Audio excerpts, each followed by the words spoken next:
Welcome everyone. I'm here to introduce Kathy Weiss and Michael Reynolds. So I'm going to go ahead and share their Weiss collection. All right, I think you might want to go back a little bit on the Edelweiss collection. Yeah, that's it, my grandmother's braid. Hello, everybody. It's nice to be with you in this virtual space. For those of you whom I haven't met, I'm Michael Reynolds, and I'm with my colleague Kathy Weiss, and we're going to present just a few titles, a few of our lead titles from the winter and spring list at Europa editions. And then I understand that we have a few extra minutes after that, so we'll have a few minutes also to chat about anything that we've said, and also a few of our other highlights from this year. But I do want to begin with a great big thank you to all of you. I'm sure most of you listening are aware of the fact that this week in Southern California, our book, The Lying Life of Adults by Elena Ferrante, is #1 on the Southern California bestseller list, and consequently the LA Times bestseller list, and #3 in Northern California. So we, as always, since, you know, I've probably told this story to many of you in the past, but Europa really got its start with support from independent booksellers, particularly in Northern California. There were a couple of booksellers in Northern California that really took a chance on us as a brand new publishing house, and just got us off to a great start. And 15 years later, you guys are still showing us incredible support. So a great big thank you to all of you out there, and stay strong, and coraggio. I'm actually calling you from Italy, so I'm licensed to say that, coraggio, to all of you. And on to our lead titles from the winter and early spring.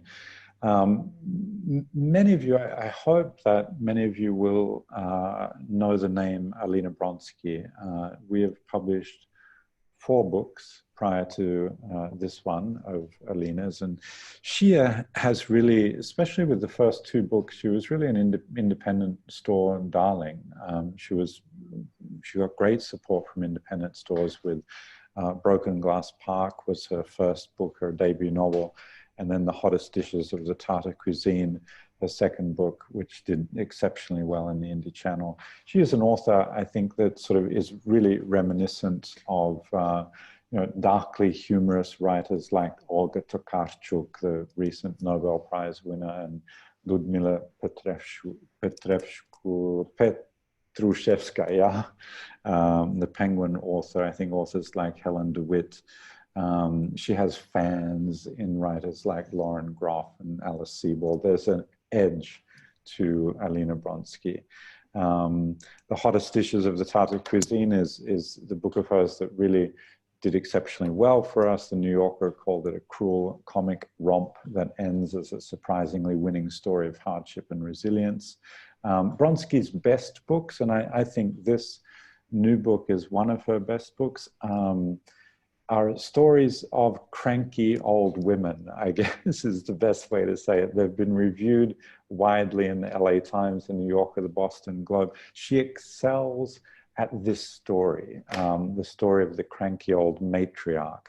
And I think, you know, one of the things that really recommends Bronsky as a writer is that there are too few books, there are too few novels, there's too little fiction that has that kind of character as its protagonist. You know, the elderly and the cranky, yet, however, with a sort of heart of gold. You know, one of the sort of redeeming characteristics of Bronsky's characters is that they think, whether they're delusional or not is another question, they think they're doing things for the good of their loved ones.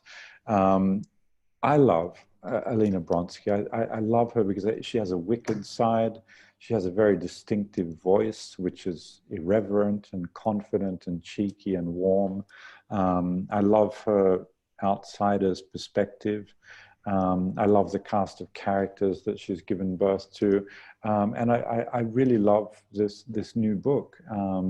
This is a story told through from the perspective of a 6-year-old boy, and who tells the story of his grandparents, and particularly his grandfather, who has fallen in love with a neighbor, and the grandmother, when she discovers this, there's going to be hell to pay for the grandfather's waywardness. It's a great story. It's told with great verve. You know, I've mentioned some of the comp authors that I think are suited to Bronsky. This also, I think, is a mature work of Bronsky's, one that gives us another unforgettable cast of characters, but it does so with a little bit more poise, I think.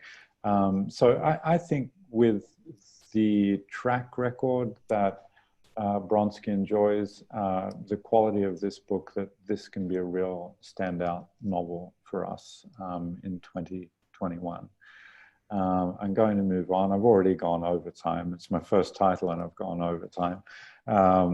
Cathedral. Cathedral, you know, the thing that I have to say, first of all, about this book is that it's a big book in every possible way, in terms of page count, in terms of ambition, in terms of its sort of big, lush prose. It deals with big themes, with big possibilities.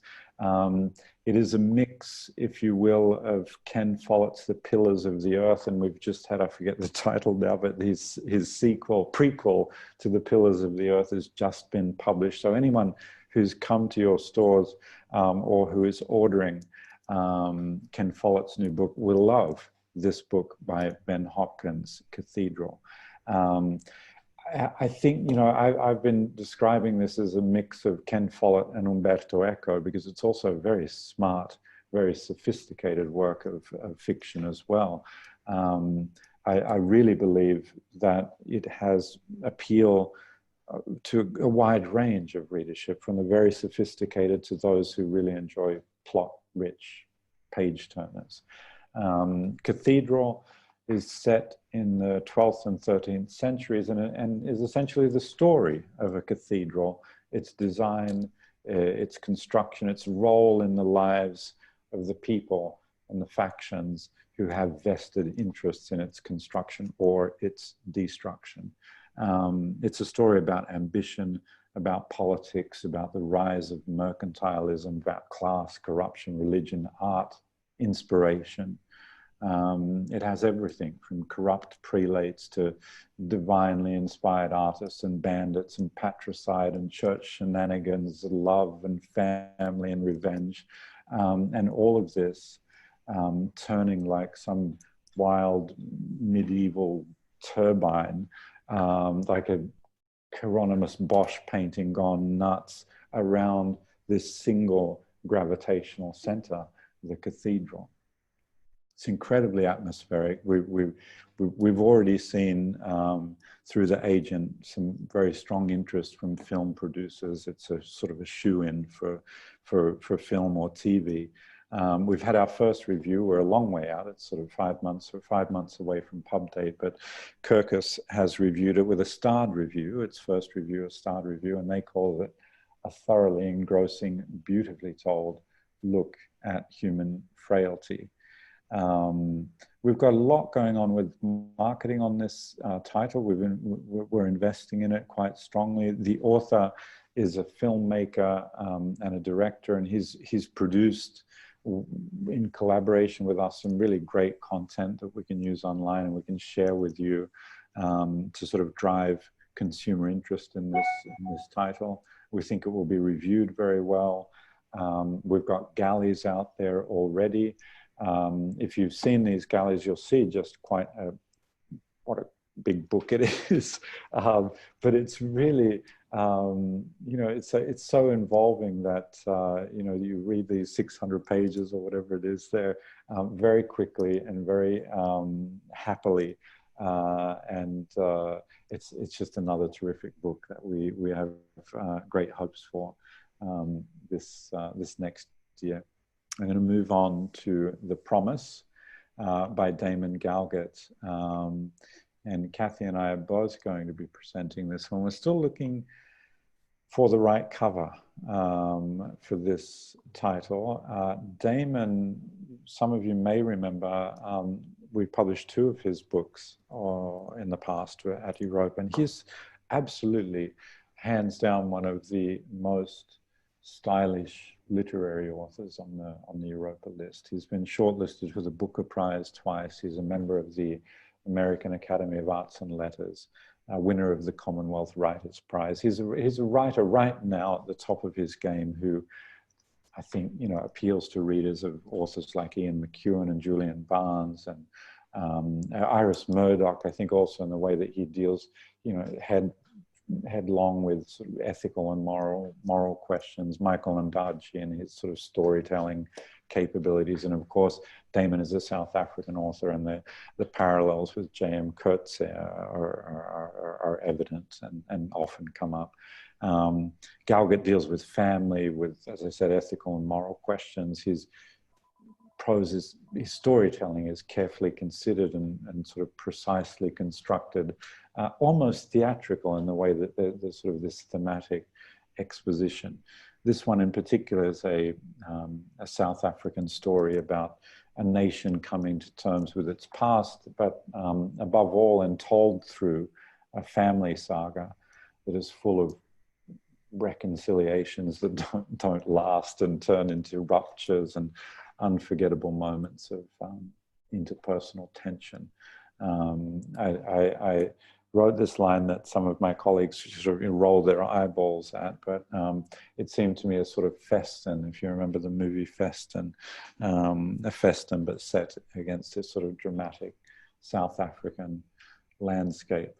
From the pen, I have to say, a serious-minded author, you know, for whom the sort of literary project of a novel is a high-stakes game. Kathy, I think you're going to say something about some of the marketing and publicity that we have planned for this. Yeah, just a couple of quick comments. We will be doing galleys for this title, and the author will be available for events and interviews. We will be doing a major national media campaign, and we do expect that it will get widely reviewed. As Michael mentioned, he has been either won or been nominated for numerous prestigious literary awards. And we'll also be producing a lot of POS material for this title, including videos, e-cards, and a poster. So more to come on that. And okay, I'm going to move on to the next title. Did you have anything else, Michael, or no? Go right ahead. So I'm going to present The Tyranny of Algorithms. And this title is being published in our Europa Compass imprint, which is one of our nonfiction imprints. And it's a very timely discussion of the rise of artificial intelligence and the risk it poses, both to society in general, but very specifically, he also talks about the dangers to democracy. The author, he is a philosopher and a psychoanalyst, and he presents his concerns through a series of questions which are posed to him by the scholar Regis Maran. And the author argues that leaders have delegated decision-making to AI, and this includes large corporations, financial markets, and governments. And he really has a lot of concerns about how a lot of their decisions are being, made by machines, really. He certainly does acknowledge that AI is here to stay. It is a reality. So, he is reflecting on how we exist as human beings, and this is individually, socially, and collectively, in a world that is being governed in large part by algorithms. We were actually talking about the fact we thought this was a good book to present to independent booksellers because of how your and our whole industry, you know, our lives, we are constantly needing to contend with Amazon algorithms in our world. I have to say, this book will actually appeal to readers of a lot of different subject areas. It will definitely appeal to readers of who like to read technology and science, but also, you know, philosophy, politics, and economics. And Michael, I think we go back to you. I'm on again, yes. Remote sympathy. So I won't beat around the bush here. I think remote sympathy, you know, those of you who know our list, you know that we, certainly on the literary list, there's a, you know, we don't do very experimental, very densely literary books, and we don't do very, very commercial books. We're, you know, pretty much in the middle there. And, you know, it's very much part of our approach to publishing, which we're trying to connect readerships as well as connecting a writer to a new readership in America, but also, you know, large readerships in a writer's native market with readerships here in America. And, you know, this is a book, I think, that in some way epitomizes that. I think it's a very, very strong work of commercial fiction. That's the best way to describe it. It has great range, a great broad potential readership. I wrote something in the copy for this title. I described it as exquisitely readable, and one of my colleagues, some of you might know her, actually, Rachel, said, what the fuck? What does that mean? Exquisitely readable. And she started reading it. She said, that's exactly what it is. It's exquisitely readable. It is. It draws you in. You've read 100 pages before you even know it. It's beautifully written. And it's written with great, I think, great range, great diversity of registers, because it is a story. It's a story, a polyphonic novel, yeah, told in diaries and letters and first person, third person, and it's done really well. And I think this is, you know, thinking of novels like The Elegance of the Hedgehog or a novel bookstore, books that we've been successful with at Europa. I think this fits right into that kind of Europa title. And I think it has, and our salespeople agree, it has great potential to sell very well and to be appreciated by readers. Some of the authors that we've been comping it to is sort of Kate Atkinson. You know, Kate Atkinson's an author that this book, so I think you can, you know, everyone can get behind. It's good quality stuff. Anne Patchett, Immortals, you know, the Suite Française is another example that comes to mind here. Another great comp for this title. It's a novel set in the 1930s and 40s in Nazi Germany. It tells the story of two main characters, three, I suppose you could say. Dr. Leonard Weber has renounced, but I suppose one might say to his credit, not denounced his Jewish wife and child, but renounced them in order to continue his career and his experiments in 1930s Germany. He's a man driven by a passion for research and medicine and innovations. Frau Hahn is the wife of an SS supplies officer, a somewhat innocuous kind of figure, who's been assigned to Buchenwald. She moves to Weimar with her husband and young son, and they live in a room with a view of what they've been told they should refer to as the prison, in rather comfortable circumstances. Later, when she takes ill, she and Dr. Weber meet because Dr. Weber brings in his passion for sort of experimental cures in order to help cure Frau Hahn. The other voices in this novel include the transcript of a taped interview with Frau Hahn's husband, who after the war is on trial. And we get his testimony of what happened during those years. And other people in the town of Weimar also have narrative roles to play in this novel. It's a domestic drama to a certain extent, about family, about betrayal, about illness, set in and around a concentration camp, as the horrors of that camp are alternately sort of concealed and revealed, ignored, and confronted. We think that it will get really great review coverage.